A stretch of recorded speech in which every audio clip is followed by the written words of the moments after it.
for all intents and purposes. We can make the decision of who we want to lead us forward. And sometimes you look at government and you're inspired, and sometimes you look and you're terrified. And that's just the reality of the Nigerian situation. I find that you can be terrified more often than not because there's not enough cerebral, intelligent, selfless, real leaders out there.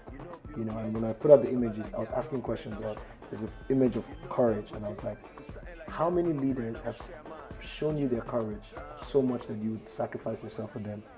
Yeah, and just left it open for people to comment. Okay, we were just about to see whether they're gonna show one of the tunes. That one is which Yeah, video? that's the chairman.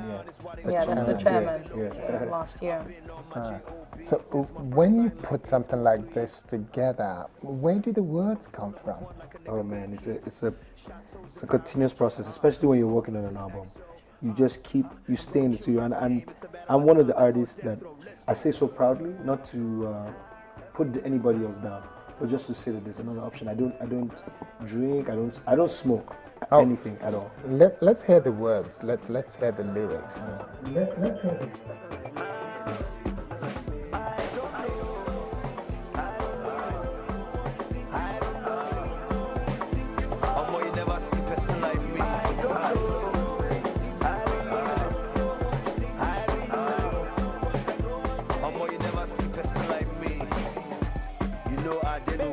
something like that, girlfriend, I'm a You know Sean Combs, I'm something like that, girlfriend, I'm a You heard of Donald Trump, right? I'm something like that, girlfriend, I'm a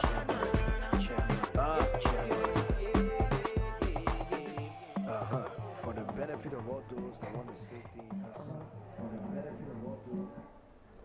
So who produced the video? You see some of these videos, they're just so beautiful. I remember many years ago, video was something where just one person is standing and two people dancing and that's it. But the color, Well, this one actually we traveled. It was convenient for me because I went to do something in the States. So we flew out to Los Angeles. There's a producer called Ali Zamani, and he shot it, and it was quite an experience.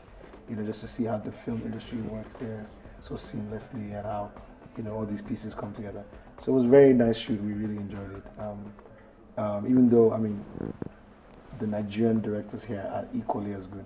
I'm still quite keen on coming back to this issue of leadership because it worries me quite a bit or a lot when I consider the fact that the majority of Nigerians are young people under 35, and yet you see a country like United Kingdom where the Prime Minister is not up to 50 years old and he's gotten the backing of young people or the voters.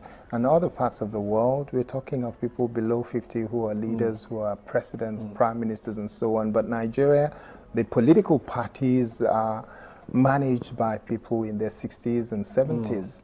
What is it that our young people are missing in Nigeria? I just think is a culture of deference, of passing the buck to someone else, because it's in other countries people get involved early. I mean, you go into politics as from study into profession, and here it's you start with profession. You hardly see people that go from political science make the natural progression into politics, into a lifetime of service. Instead, what you see is that you get to a certain point in your life where politics is the next thing to do. You've attained this, you've gotten that, politics is the next thing to do. I do, however, believe that a change is starting. And especially, big shout, I'm not from Lagos State, but a big commendation must go to the Lagos government. There are a lot of smart young people in the Lagos government. Let's talk quickly about your charity project. Yeah. What inspired that, and what is it about? Okay, well, with King James, when we had these art pieces, we auctioned them, and we raised some money. We've not yet been to just to give it to them, but the charity that we're going to give it to is a charity called Klapai Foundation. It's an orphanage, and what they started is just a couple.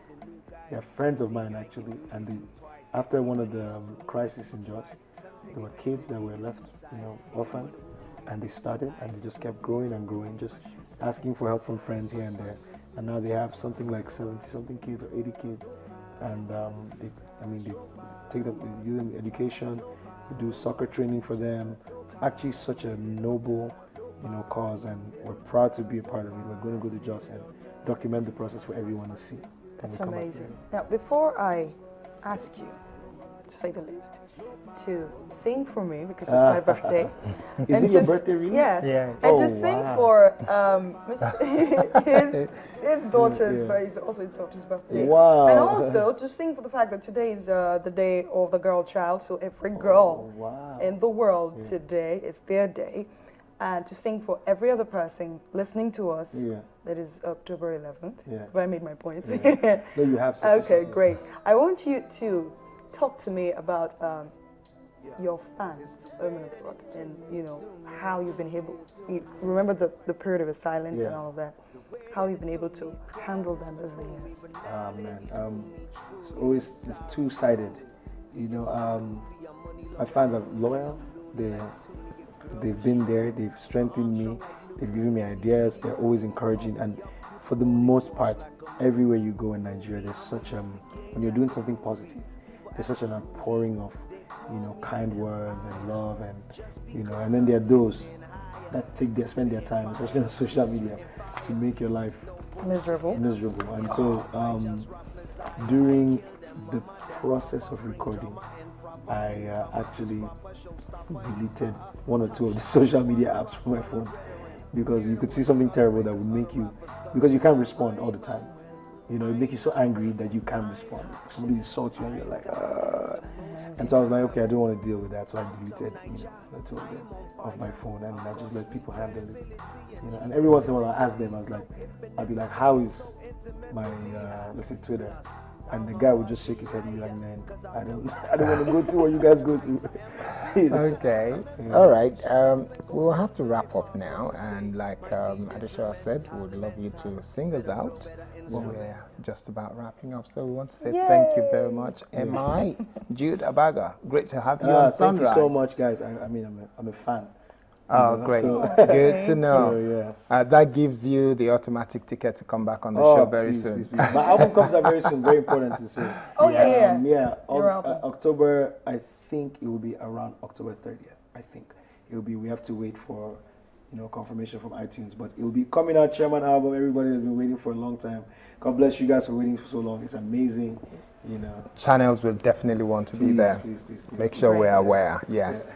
All right, thank you very much. That's just about it. It's a wrap, as they say. 3 hours non-stop, rock solid. We're giving you all kind of conversation here, and thanks for all your contribution on Twitter, on Facebook, via email, and so on and so forth. My name is Kadi Akintemi, and here's hoping you have a wonderful weekend and enjoy the week coming ahead. What can I say? Thank you so much for being a part of the program. To everyone born on October 11th, happy birthday.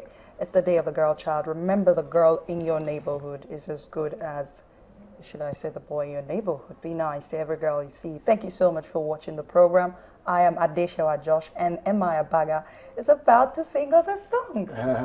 Okay, this is a poem called Some Woman, since, the day of the girl child. Great. Right? Okay, so it goes. There's a woman I used to know who was born in the 60s. She's been round and round life like ellipses, traveling tough roads just like the gypsies. She's 50-some, but looking in her early 60s. I saw her the other day and she was smiling, a beautiful girl on a deserted island. Does she remember the joy in losing her first name? Because now it's like no one has experienced worse pain.